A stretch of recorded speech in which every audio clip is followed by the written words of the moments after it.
횡성군은 민방위 대피소 확보율이 85%로 강원도 내에서 확보율이 가장 낮은 지자체입니다. 확보율은 인구 대비 민방위 대피소가 수용할 수 있는 사람 수를 의미하는데 횡성군의 경우 비상 상황이 발생하면 46,423명의 군민 중 85%만 민방위 대피소를 이용할 수 있습니다.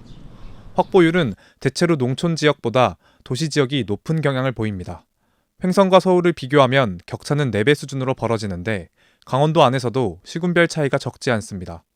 시군별 확보율을 보면 원주는 327%, 춘천 278%, 속초 255%에 달하지만 군단위 도시인 화천은 95%, 영월 88%, 횡성은 85%로 100%에 미치지 못합니다. 더 큰 문제는 안 그래도 부족한 민방위 대피소가 농촌 시군 안에서도 특정 지역에 쏠려 있다는 겁니다. 횡성에 있는 민방위 대피시설 9곳은 횡성읍에 모두 몰려 있습니다. 둔내와 공근, 안흥, 우천, 서원 같은 8개 면지역에는 민방위 대피시설이 아예 없습니다. 주민들의 걱정은 이만저만이 아닙니다. 아이고 못 가. 거 가다 보면 다 죽는다니까. 어휴 못 가요. 우리 요 시장에서 여기 올래도 죽을 텐데 뭘. 이건 안 돼. 행안부에서는 걸어서 5분 거리에 민방위 대피소가 있어야 한다고 규정하고 있습니다. 하지만 이곳 둔내면에는 민방위 대피소가 한 곳도 없습니다. 제가 직접 가장 가까운 민방위 대피소까지 얼만큼의 시간이 걸리는지 확인해 보겠습니다.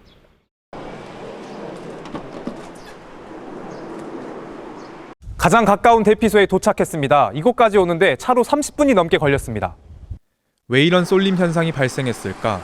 행안부는 민방위 대피시설 지정 기준을 지하시설, 벽 두께 30cm, 천정 높이 2.5m, 출입구 2개소 이상 등으로 두고 있는데 이를 만족하는 건물은 대부분 아파트나 관공서 지하 주차장입니다.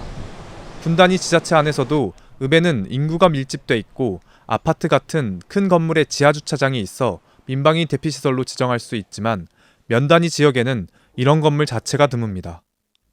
횡성군 관계자는 면에선 규정에 딱 맞는 시설을 찾기 어렵다면서 전수조사를 통해 지정 가능 시설을 찾고 민방위 대피소를 지정하는 방안을 검토 중이라고 밝혔습니다.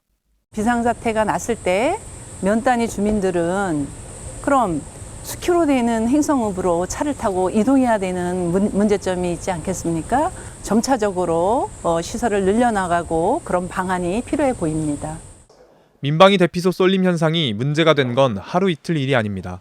지난 2017년 국정감사에서 같은 문제 제기가 있었습니다.